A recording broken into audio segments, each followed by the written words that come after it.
Hello everyone. Today we will talk about how to fix the app of Spotify.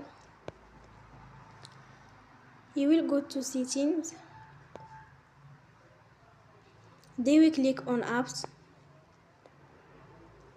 After that you will search the app Spotify and you will click. Then you will on force stop. After that you will go to storage. Then you will click on clear cache.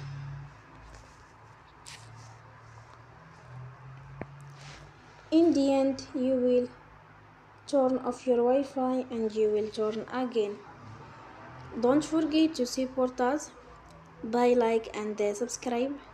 See you next time and thank you for attention.